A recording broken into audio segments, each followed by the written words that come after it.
Hi hello welcome back to Docs Piyash. ഇന്ത്യയിലുള്ള പണ്ഡിറ്റ്സിന്റെ ഏറ്റവും വലിയൊരു ആവശ്യം എന്താണെന്ന് വെച്ചാൽ അവരുടെ സ്വന്തം സ്ഥലമായ ജമ്മു കാശ്മീർ അവർക്ക് മടക്കി കൊടുക്കണമെന്ന്. അപ്പോൾ അവർ പറയുന്ന മറ്റൊരു വിമർശനം എന്താണെന്ന് വെച്ചാൽ അതായത് ഇന്ത്യയിലെ ന്യൂസ് മീഡിയാസുകൾ എന്താണെന്ന് തന്നെ ഇതിനെക്കുറിച്ച് ചർച്ച ചെയ്യുന്നില്ല, അതായത് അവരെക്കുറിച്ച് ബോധേഡല്ല എന്നാണ് പറയുന്നത്. ഇപ്പോൾ റീസെന്റ് ആയിട്ട് റാഫ പ്രശ്നമെല്ലാം ഉയർന്നു വന്നപ്പോഴും ഏറ്റവും കൂടുതൽ ചർച്ച ചെയ്യപ്പെട്ടത് ഇതേ പണ്ഡിറ്റ്സിനെ കുറിച്ചാണ്. അപ്പോൾ നമ്മൾ ഇന്നത്തെ ഈ വീഡിയോയിൽ നോക്കാൻ പോകുന്നത് എന്താണ് ജമ്മു കാശ്മീർ പണ്ഡിറ്റ്സിന് സംഭവിച്ചത്, എന്തുകൊണ്ടാണ് അവരെല്ലാം തന്നെ മുസ്ലിമുകൾ കൊന്നുകളഞ്ഞത്, അങ്ങനെ കൊന്നുകളയാൻ അവർക്കും മുസ്ലിമുകൾക്കും എന്താണ് പ്രശ്നം ഉള്ള കാര്യങ്ങളൊക്കെയാണ് നമ്മൾ ഡീറ്റെയിൽ ആയി ഡിസ്കസ് ചെയ്യാൻ പോകുന്നത്. വീഡിയോ ഇഷ്ടപ്പെടുകയാണെങ്കിൽ ലൈക്ക് ഇപ്പോൾ വീഡിയോ ഇട്ട് കിടക്കാം. അപ്പോൾ ജമ്മു കാശ്മീരിൽ എന്താണ് കൃത്യമായി സംഭവിച്ചത് എന്നറിയണമെങ്കിൽ ആദ്യമായിട്ട് തന്നെ ഈ ജമ്മു കാശ്മീർ എന്ന് പറയുന്നത് ഇതിന്റെ ഹിസ്റ്ററി ഒന്ന് അറിയേണ്ടതായിട്ടുണ്ട്. അപ്പോൾ 14ാമത്തെ സെഞ്ചുറിയായിട്ട് നമ്മൾ തുടങ്ങിയാലോ നമുക്ക് ഇതിനെക്കുറിച്ച് ഏകദേശം ഒരു ക്ലിയർ പിക്ചർ കിട്ടുകയുള്ളൂ. അതായത് ബാക്ക്ഗ്രൗണ്ട് ഫുൾ ആയിട്ട് ചെക്ക് ചെയ്ത് കഴിഞ്ഞാലോ യഥാർത്ഥത്തിൽ ജമ്മു കാശ്മീരിൽ എന്താ പ്രശ്നമെന്ന് നമുക്കറിയുള്ളൂ. അപ്പോൾ ഈ ജമ്മു കാശ്മീർ എന്ന് പറയുന്നത് ഇതിനെ മൂന്നായിട്ട് നമുക്ക് പിരിക്കാം. അതായത് ജമ്മു കാശ്മീരിനെ ജമ്മു, കാശ്മീർ, ലഡാക്ക് എന്ന് പറയുന്ന ഈ 3 റീജിയൻ ആയിട്ട് പിരിക്കാം. അപ്പോൾ ഈ ജമ്മു എന്ന് പറയുന്ന സ്ഥലത്ത് ഫുൾ ആയിട്ടും ഹിന്ദുസ് ആയിരുന്നു താമസിച്ചു വന്നുകൊണ്ടിരുന്നത്. അതുപോലെ തന്നെ കാശ്മീർ എന്ന് പറയുന്ന സ്ഥലത്ത് മുസ്ലിംസും, അതുപോലെ തന്നെ ലഡാക്ക് എന്ന് പറയുന്ന സ്ഥലത്ത് കൂടുതലായിട്ടും ബുദ്ധിസ്റ്റും അതുപോലെ തന്നെ മുസ്ലിം ആൾക്കാരുമായിരുന്നു താമസിച്ചു വന്നുകൊണ്ടിരുന്നത്. എന്നാൽ ഇതിന്റെ സത്യാവസ്ഥ എന്താണെന്ന് വെച്ചാൽ BC 3ാം നൂറ്റാണ്ട് വരെ അതായത് ഈ ജമ്മു കാശ്മീർ എന്ന് പറയുന്ന ഈ ഒരു സ്ഥലത്ത് ഒറ്റ ബുദ്ധിസ്റ്റ് പോലും ഉണ്ടായിരുന്നില്ല. അതായത് അവിടെ ജമ്മു കാശ്മീർ പണ്ഡിറ്റ്സ് മാത്രമേ ഉണ്ടായിരുന്നുള്ളൂ. അതുപോലെ തന്നെ AD 14ാം നൂറ്റാണ്ട് വരെ അവിടെ ഒരു മുസ്ലിം പോലും ഉണ്ടായിരുന്നില്ല എന്നാണ് പറയുന്നത്. അവിടെ വെറും ഹിന്ദു പണ്ഡിറ്റ്സുകൾ മാത്രമേ ഉണ്ടായിരുന്നുള്ളൂ. അതായത് ജമ്മു കാശ്മീർ എന്ന് പറയുന്ന ഈ ഒരു സ്ഥലത്ത് മൊത്തമായിട്ടും പണ്ഡിറ്റ്സുകൾ മാത്രം ജീവിച്ചു വന്നുകൊണ്ടിരുന്ന ഒരു സ്ഥലമായിരുന്നു ഈ ജമ്മു കാശ്മീർ എന്ന് പറയുന്ന ഈ ഒരു സ്ഥലം. പിന്നീട് എങ്ങനെ മാറി മറിഞ്ഞ് എന്ന് പലർക്കും സംശയമുണ്ടാവും. അതിലോട്ടാണ് നമ്മൾ കിടക്കുന്നത്. അതായത് BC 3ാം സെഞ്ചുറി ആയി കഴിഞ്ഞപ്പോൾ അശോക എന്ന് പറയുന്ന ഒരു ചക്രവർത്തിയാണ് അതായത് ഈ ജമ്മു കാശ്മീരിനെ മൊത്തം ഭരിച്ചുകൊണ്ടിരുന്നത്. അപ്പോൾ ഇദ്ദേഹം ഒരു ബുദ്ധ ഐഡിയോളജിയുള്ള വ്യക്തിയും കൂടിയാണ്. അതുകൊണ്ട് എന്താണെന്ന് വെച്ചാൽ അതായത് ഇദ്ദേഹത്തിന്റെ ഭരണ സമയത്ത് ജമ്മു കാശ്മീർ എന്ന് പറയുന്ന സ്ഥലത്ത് കൂടുതലായിട്ടും ബുദ്ധിസ്റ്റ് അതായത് ബുദ്ധിസ്റ്റ് എന്ന് പറയുന്ന ആ ഒരു വിഭാഗം ആൾക്കാർ പെട്ടെന്ന് തന്നെ വളരാൻ തുടങ്ങി. അപ്പോൾ ഇതുകൊണ്ട് എന്താണെന്ന് വെച്ചാൽ ആ ഒരു സമയം തൊട്ടേ ഈ ജമ്മു കാശ്മീരിലുള്ള പണ്ഡിറ്റ്സിനും ബുദ്ധിസ്റ്റിനും വലിയ രീതിയിലുള്ള പ്രശ്നങ്ങൾ ഉണ്ടായിരുന്നു. കാരണം ബുദ്ധിസ്റ്റിനും കൊടുക്കുന്ന ആ ഒരു പരിഗണന ഈ ജമ്മു കാശ്മീരിലെ അതായത് അവരുടെ സ്വന്തം സ്ഥലമായ ഈ പണ്ഡിറ്റ്സുകളിന് കിട്ടുന്നില്ല എന്ന് പറയുന്ന ഒരു വിമർശനം എപ്പോഴും ഈ പണ്ഡിറ്റ്സുകൾ മുന്നോട്ട് വെക്കുമായിരുന്നു.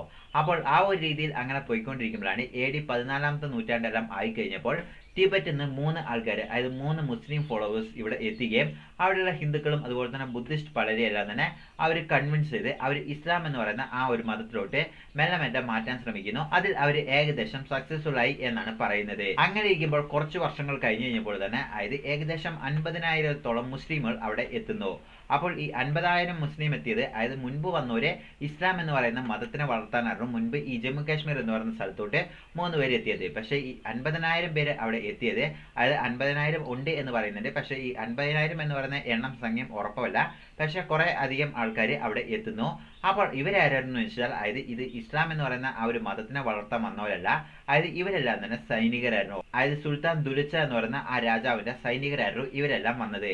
അപ്പോൾ ഇവരെല്ലാം വന്നത് എന്താണെന്ന് വെച്ചാൽ അതായത് ഈ ജമ്മു കാശ്മീരിനെ മൊത്തം കൊള്ളയടിക്കാൻ അതുപോലെ തന്നെ ഇവിടെയുള്ള വില ഉയർന്ന സാധനങ്ങളെല്ലാം തന്നെ തട്ടിക്കൊണ്ടു പോകാൻ വേണ്ടിയാണ് ഈ സൈനികരെ എല്ലാം തന്നെ സുൽത്താൻ ദുലിച്ച എന്ന് പറയുന്ന ആ രാജാവ് അയക്കുന്നത്. അപ്പോൾ അതുവരെ ജമ്മു കാശ്മീരിനെ ഭരിച്ചുകൊണ്ടിരുന്നത് അഗാദേവ് എന്ന് പറയുന്ന ഒരു രാജാവായിരുന്നു. അപ്പോൾ അദ്ദേഹത്തിന്റെ ഭരണം പോകുമല്ലോ എന്ന് കരുതിക്കൊണ്ട് അദ്ദേഹം എന്താ ചെയ്തതെന്ന് വെച്ചാൽ അതായത് ഇവർക്ക് കൊടുക്കേണ്ട പണമെല്ലാം ഞാൻ തരാം എന്ന് പറഞ്ഞ് ഒരു വാഗ്ദാനം കൊടുക്കുന്നു. അപ്പോൾ അദ്ദേഹം വാഗ്ദാനം കൊടുത്തെങ്കിലും അതായത് ഈ പണമെല്ലാം തന്നെ അദ്ദേഹം എവിടുന്നാണ് ഒപ്പിച്ചത് എന്ന് വെച്ചാൽ അതായത് അവിടെയുള്ള കൂടുതലായിട്ടും പണ്ഡിറ്റ്സിന്റെ ആവശ്യത്തിൽ കൂടുതൽ അതായത് ഈ ടാക്സ് ഈടാക്കി എന്നാണ് പറഞ്ഞത്. എന്നാൽ ബുദ്ധിസ്റ്റിനും ഇസ്ലാം മതത്തിലുള്ള ആൾക്കാർക്കെല്ലാം തന്നെ കൂടുതലും ടാക്സ് ഇല്ലായിരുന്നു എന്നാണ് പറയുന്നത്. അപ്പോഴും ആദ്യം ടാർഗറ്റ് ചെയ്ത് ഈ പണ്ഡിറ്റ്സ് എന്ന് പറയുന്ന ഈ ഒരു വിഭാഗത്തിനെയാണെന്നാണ് പറയുന്നത്. അങ്ങനെ കുറച്ച് വർഷങ്ങൾ കഴിഞ്ഞപ്പോൾ തന്നെ ഈ സുൽത്താൻ ദുലിച്ച ഈ ഒരു സ്ഥലത്തിന്റെ ഫുൾ കൺട്രോളിലോട്ട് എടുക്കുന്നു. അങ്ങനെ അദ്ദേഹം കൺട്രോൾ എടുത്തു കഴിഞ്ഞപ്പോൾ ഈ പണ്ഡിറ്റ്സിനെ വീണ്ടും അതായത് അവിടെ അടിച്ചമർത്താൻ വേണ്ടിയുള്ള ശ്രമങ്ങളെല്ലാം അദ്ദേഹം എടുത്തു എന്നാണ് പറയുന്നത്. ഇതിനായിട്ട് അവിടെയുള്ള അമ്പലങ്ങളും അതുപോലെ തന്നെ ഈ പണ്ഡിറ്റ്സ് എന്ന് പറയുന്നത് ഇവർ എവിടെയെല്ലാം പോയി പുണ്യസ്ഥലങ്ങളായി കരുതപ്പെടുന്നു അതുപോലെ തന്നെ ഇവരുടെ ഗ്രന്ഥങ്ങൾ അങ്ങനെ ബുക്കുകൾ അങ്ങനെ എല്ലാ കാര്യങ്ങളും അവർ നശിപ്പിക്കാനാണ് ശ്രമിച്ചത് എന്നാണ് പറയുന്നത് ഈ സുൽത്താൻ ദുലിച്ച എന്ന് പറയുന്ന ഇദ്ദേഹം. അങ്ങനെ ഇദ്ദേഹം ഭരിച്ച് ഏകദേശം സാധനങ്ങളെല്ലാം കൊള്ളയടിച്ചതിന് ശേഷം അദ്ദേഹം വിചാരിക്കുന്നു അതായത് ഇനി തിരികെ മടങ്ങിപ്പോകും എന്ന് പറഞ്ഞ് വിചാരിക്കുന്നു. അപ്പോൾ ആ സമയത്ത് അദ്ദേഹം തിരിച്ച് വെറുതെ അല്ല മടങ്ങിപ്പോയത്, ഏകദേശം 50,000 പണ്ഡിറ്റ്സിനെ കെട്ടിവലിച്ചുകൊണ്ടാണ് പോയത് എന്നാണ് പറയുന്നത്. അതായത് 50,000 പണ്ഡിറ്റ്സിനെ അദ്ദേഹത്തിന്റെ ഒപ്പം കൊണ്ടുപോയി. അതായത് നമ്മൾ എങ്ങനെ KGF-ലൊക്കെ ആൾക്കാരെ അടിമ പണിക്കാരെ കൊണ്ടുവരുന്നോ അതേപോലെ തന്നെ അദ്ദേഹം അടിമപ്പണിക്കാരായി 50,000 പണ്ഡിറ്റ്സിനെ ഇവിടുന്ന് കൊണ്ടുപോയി എന്നാണ് പറയുന്നത്.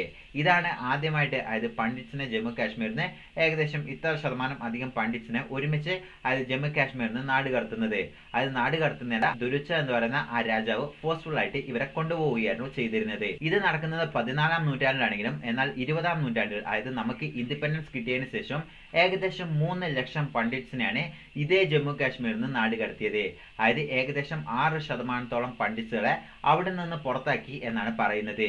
അതായത് അതും നമ്മുടെ ഇൻഡിപെൻഡൻസ് കിട്ടി കഴിഞ്ഞതിന് ശേഷം. അപ്പോൾ ഇത്രയും വലിയൊരു വിഷയം എന്തുകൊണ്ടാണ് സംഭവിച്ചത് എന്ന് നമുക്ക് നോക്കാം.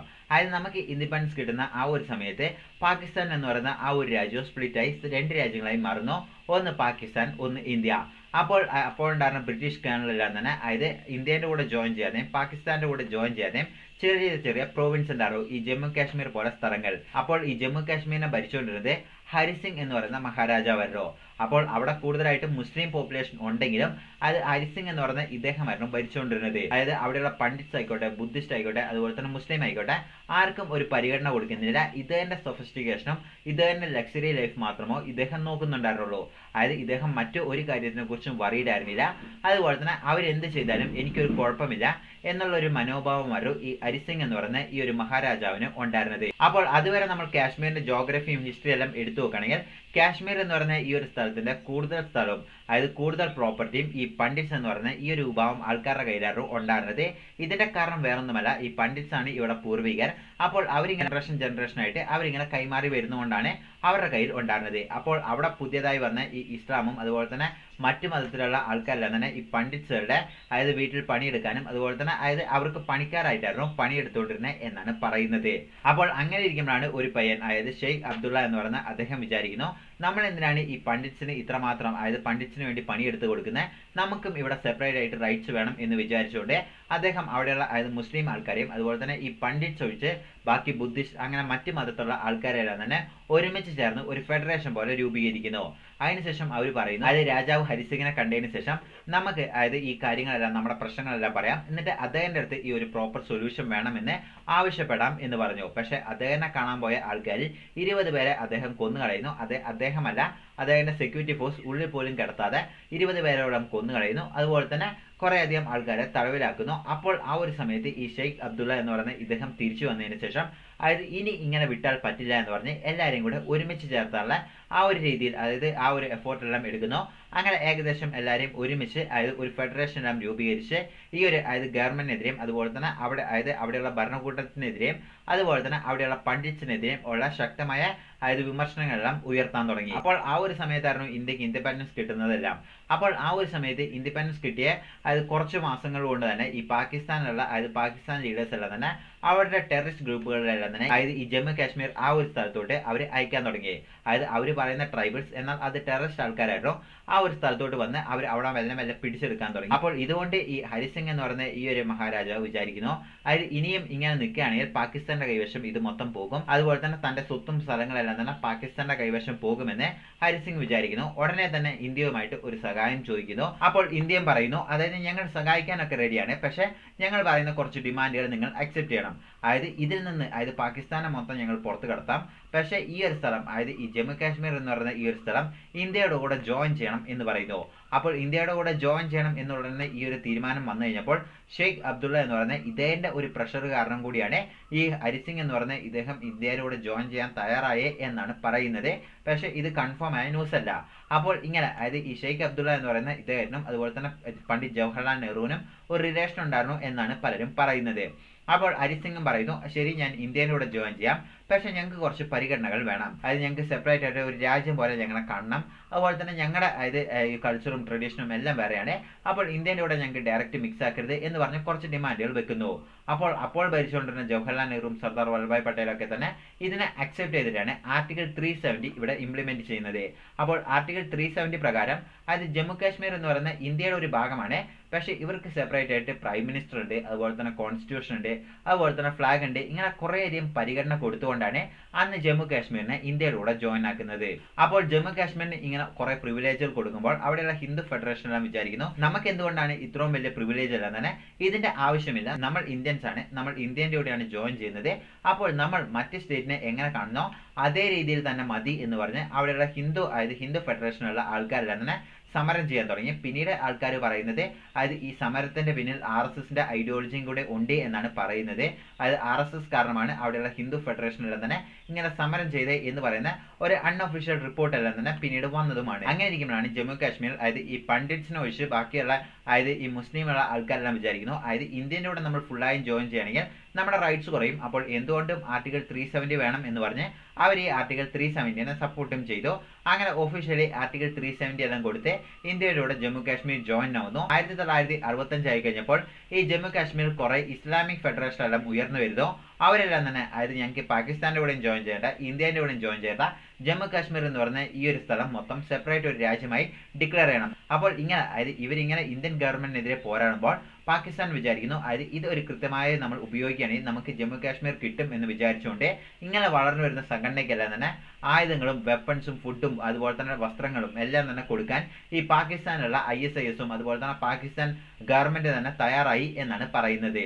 അപ്പോൾ ഇങ്ങനെ വളർന്നു വരുന്ന മുസ്ലിം സംഘടനകളെല്ലാം എന്താ ചെയ്തതെന്ന് വെച്ചാൽ അതായത് ഇന്ത്യ എന്ന് പറയുന്ന എന്തുണ്ടെങ്കിലും അതായത് ഇവരും ISIS പോലെയുള്ള വലിയ വലിയ തീവ്രവാദി സംഘടനകളുമായിട്ട് റിലേഷൻ ഉണ്ട്, അതായത് ISIS അതായത് പാകിസ്ഥാൻ ഇന്റലിജൻസ് ഏജൻസിയുമായിട്ട് റിലേഷൻ ഉണ്ട് എന്ന് പറഞ്ഞുകൊണ്ട് പലരും അതായത് ഇന്ത്യൻ ഗവൺമെന്റ് തന്നെ പല ഗ്രൂപ്പിനെയും അതായത് ടെററിസ്റ്റ് ഗ്രൂപ്പായിട്ട് ഡിക്ലെയർ ചെയ്യുകയും ചെയ്തു. അപ്പോൾ ഇങ്ങനെയുള്ള തീവ്രവാദി സംഘടനകളെല്ലാം എന്താ ചെയ്തത് എന്ന് വെച്ച് കഴിഞ്ഞാൽ അതായത് അവിടെ ഇന്ത്യ എന്ന് പറയുന്ന ഒരു പേരും ഉണ്ടാകാൻ പാടില്ല. ഇന്ത്യൻ പെട്രോളിയം അതുപോലെ തന്നെ ഇന്ത്യൻ ബാങ്ക് അങ്ങനെ എന്ത് ഇന്ത്യ എന്ന പേരുണ്ടോ അതെല്ലാം തന്നെ അവർ ചാണകം വെച്ച് എറിയുക, അതുപോലെ തന്നെ അടിച്ചുടയ്ക്കുക. ഇന്ത്യ എന്ന് പറയുന്ന സ്ഥാപനം തന്നെ അവിടെ തുടങ്ങുകയാണെങ്കിൽ അതിനെല്ലാം തന്നെ പൂട്ടിക്കുക. ഇങ്ങനെയുള്ള കടുത്ത തീരുമാനങ്ങളെല്ലാം തന്നെ അവിടെയുള്ള മുസ്ലിം ഫെഡറേഷൻ എല്ലാം എടുക്കാൻ തുടങ്ങിയത്. അപ്പോൾ ആ ഒരു സമയത്താണ് അൽ ഉമർ, അൽ ജിഹാദ് എന്ന് പറയുന്ന ഇവരെല്ലാം തന്നെ മുസ്ലിം ജൻബത് പോസ്റ്റ് അതുപോലെ തന്നെ ഹിസ്ബുൾ മുജാഹിദീൻ ഇങ്ങനെ പല ഫെഡറേഷൻ എല്ലാം തന്നെ പുതിയതായിട്ട് രൂപീകരിക്കുന്നതും. അപ്പോൾ ഇവരുടെ എല്ലാം ആഗ്രഹം അതായത് ഈ പാകിസ്ഥാൻ പോലെ തന്നെ ഒരു സെപ്പറേറ്റ് രാജ്യം ജമ്മു കാശ്മീർ ആവണം എന്നാണ്. പക്ഷെ പല ഫെഡറേഷനുകളും അതായത് പാകിസ്ഥാൻ്റെ കൂടെ ജോയിൻ ചെയ്യാനും താല്പര്യം കാണിച്ചു എന്നാണ് പറയുന്നത്. പക്ഷെ പാകിസ്ഥാൻ ഇനിഷ്യലി അതായത് എല്ലാ ഫെഡറേഷനും അതായത് ഇന്ത്യക്കെതിരായിട്ട് ആരെല്ലാം തന്നെ ആയുധം ഏന്താൻ തയ്യാറാണോ അവർക്കെല്ലാം തന്നെ വെപ്പൺസും ഫുഡെല്ലാം തന്നെ എത്തിച്ചിരുന്നു എന്നാണ് പറയുന്നത്.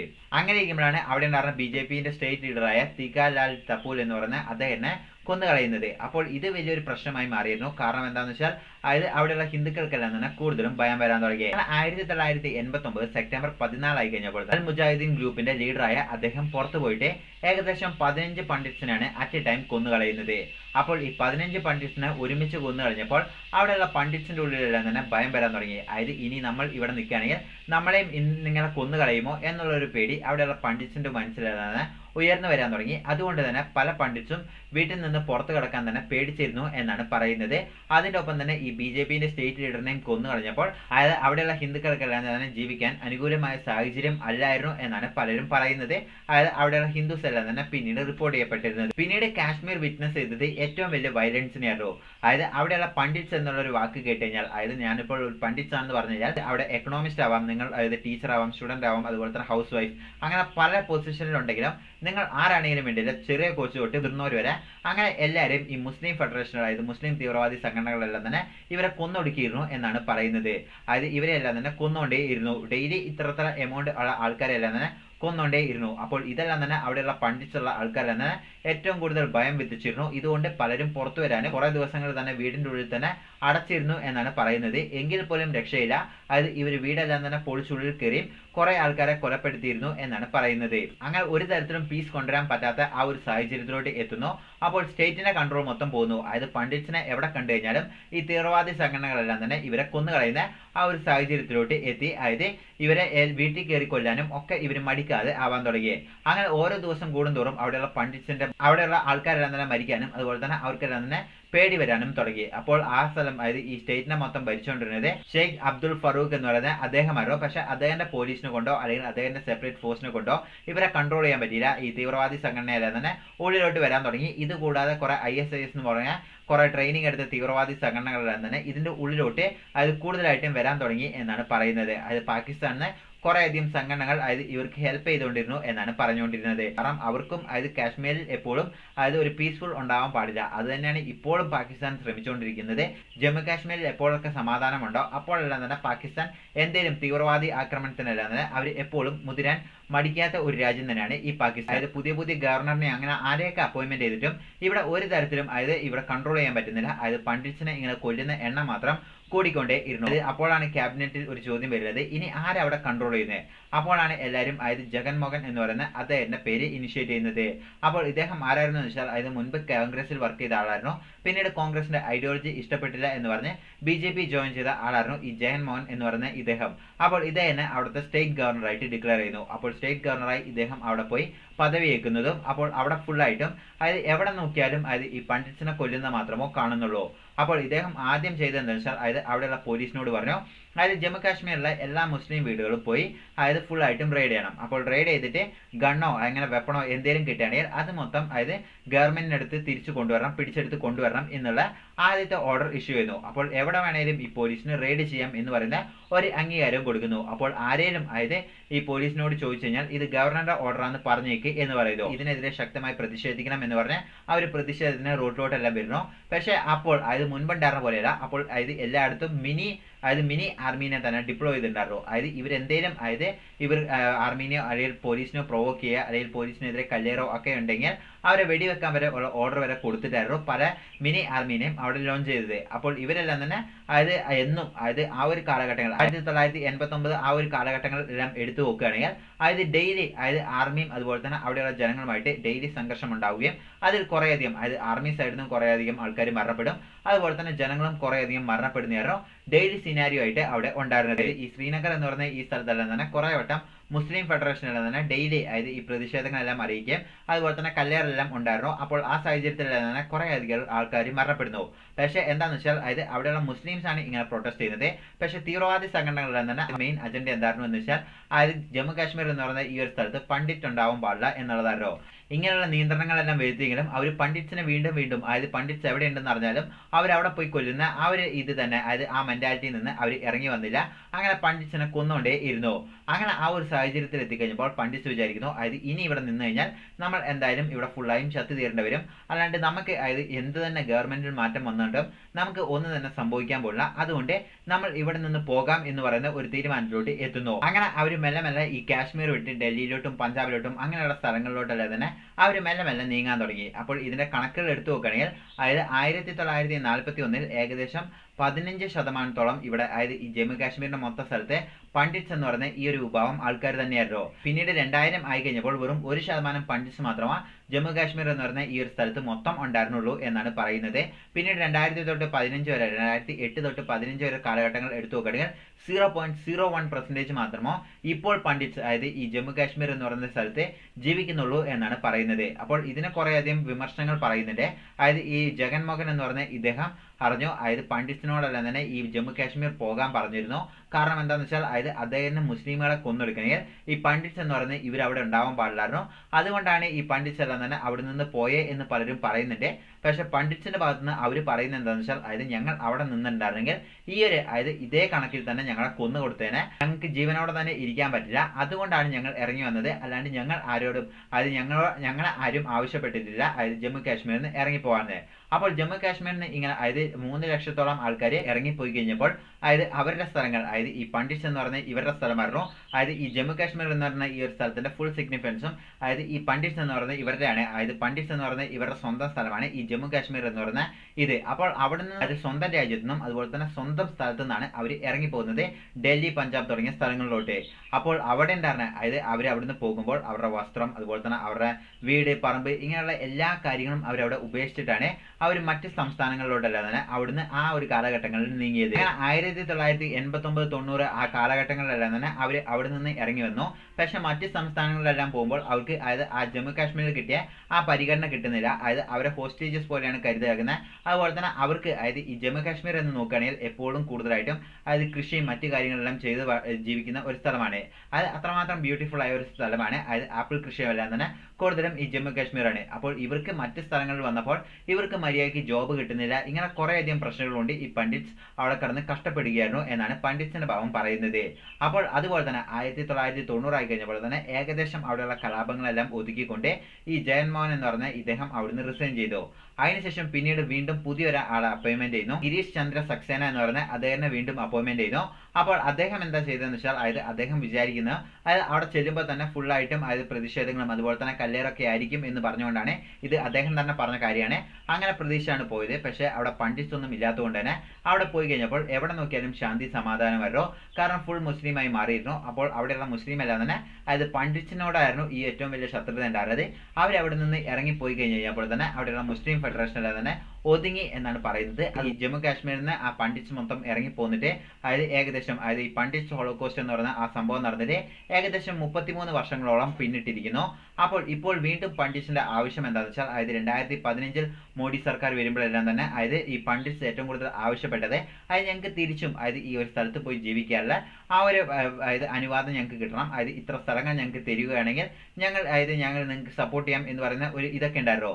അപ്പോൾ ആ ഒരു സമയത്ത് മോഡി സർക്കാർ എല്ലാം തന്നെ ഞങ്ങൾ ഭരണത്തിലോട്ട് വരികയാണെങ്കിൽ പണ്ഡിറ്റ്സിന് വീണ്ടും ജമ്മു കാശ്മീരിൽ ജീവിക്കാൻ വേണ്ടി ഉള്ള എല്ലാവിധ അനുവാദങ്ങളും തരാം എന്ന് പറഞ്ഞുകൊണ്ട് അവരുടെ അംഗീകാരം കൊടുക്കുന്നു. പക്ഷേ രണ്ടാം മോഡി സർക്കാർ വന്നിട്ടും അവർക്ക് അംഗീകാരം കിട്ടിയില്ല എന്ന് പറയുന്ന ഒരു വലിയൊരു വിമർശനം പണ്ഡിറ്റിന്റെ ഭാഗത്ത് ഉണ്ട്. അപ്പോൾ വീണ്ടും മോഡി സർക്കാർ അപ്പോൾ 2019 പറഞ്ഞത് 5 സ്ഥലങ്ങൾ മൊത്തം പിടിച്ചെടുത്തിട്ട് ഈ പണ്ഡിറ്റ്സിന്റെ കൈ കൊടുത്തിരിക്കും എന്നാണ് പറഞ്ഞത്. പക്ഷേ 2019 അവർ സാധിച്ചില്ല. അപ്പോൾ ഇതിന് BJP സർക്കാർ പറഞ്ഞിരിക്കുന്നത് എന്താണെന്ന് വെച്ചാൽ അവിടെ കുറെ ഇന്റേണൽ പ്രശ്നമുണ്ട്. അപ്പോൾ ഇപ്പോൾ പണ്ഡിറ്റ്സിനെ അങ്ങോട്ട് വിട്ടു കഴിഞ്ഞാൽ വീണ്ടും പഴയ സാഹചര്യം വരാനുള്ള സാധ്യതകളുണ്ട്. അപ്പോൾ ആദ്യം ഇതെല്ലാം തന്നെ നിർത്തിയതിനു ശേഷം ആർട്ടിക്കിൾ 370 എല്ലാം എടുത്തു കളഞ്ഞതും ഇതേ 2019 ആ ഒരു കാലഘട്ടങ്ങളിലാണ്. അപ്പോൾ ആർട്ടിക്കിൾ 370 എടുത്തു കളഞ്ഞാൽ ഇതിന്റെ എല്ലാം ഫസ്റ്റ് സ്റ്റെപ്പ് ആയിട്ടാണ് ഞങ്ങൾ ഇനി മെല്ലെ മെല്ലെ മെല്ലെ ഈ പണ്ഡിറ്റ്സിനെ അവിടെ കൊണ്ടുവരാനുള്ള എല്ലാവിധ നടപടികളും എടുക്കും എന്നാണ് BJP സർക്കാർ ഈ പണ്ഡിറ്റ്സ് എന്ന് പറയുന്ന ഈ ഒരു വിഭാഗം ഉള്ള ആൾക്കാർക്ക് പ്രതീക്ഷ കൊടുത്തിരിക്കുന്നത്. അപ്പോൾ ഇത്രമാത്രം സംഭവിച്ചിട്ടും ഈ പണ്ഡിറ്റ്സ് എന്തുകൊണ്ടാണ് തിരിച്ചു പോകുന്നത് എന്ന് പലർക്കും സംശയമുണ്ടാവും. അപ്പോൾ ഈ പണ്ഡിറ്റ്സ് തിരിച്ചു പോകാനുള്ള കാരണം എന്താണെന്ന് വെച്ചാൽ അവർ കൂടുതലായി സ്വന്തം സ്ഥലങ്ങളെ ഇഷ്ടപ്പെടുന്നവരാണ്. അതുപോലെ തന്നെ അവർക്ക് കൃഷി ഇങ്ങനെയുള്ള കാര്യങ്ങളിലായിരുന്നു അവർ കൂടുതലും ഈ ആപ്പിൾ കൃഷിയിലൊക്കെയായിരുന്നു അവർ ഉണ്ടായിരുന്നത്. അപ്പോൾ അവിടുന്ന് അവർ ഇവിടെ വന്നു കഴിഞ്ഞപ്പോൾ അവരെല്ലാം തന്നെ അവർക്ക് അവിടെയുള്ള റെക്കഗ്നൈസേഷൻ ഇവിടെ കിട്ടുന്നില്ല എന്നാണ് പറയുന്നത്. അതുകൊണ്ടാണ് അവരെല്ലാം തന്നെ സെപ്പറേറ്റ് ആയിട്ട് ഈ പണ്ഡിറ്റ്സിന് ഞങ്ങൾക്ക് ജമ്മു കാശ്മീർ എന്ന് പറഞ്ഞ ആ സ്ഥലം വേണം എന്ന് ആവശ്യപ്പെടുന്നത്. അപ്പോൾ നിങ്ങൾ എന്താണ് വിചാരിക്കുന്നത്? ഫ്യൂച്ചറിൽ പണ്ഡിറ്റ്സ് എന്ന് പറഞ്ഞ ഈ ഒരു വിഭാഗത്തിന് ജമ്മു കാശ്മീർ എന്ന് പറഞ്ഞ ആ സ്ഥലം തിരിച്ചു പിടിച്ചു കൊടുക്കണം എന്ന് നിങ്ങൾ വിചാരിക്കുന്നുണ്ടോ? താഴെ കമന്റ് ബോക്സിൽ മെൻഷൻ ചെയ്യുക. See you next video.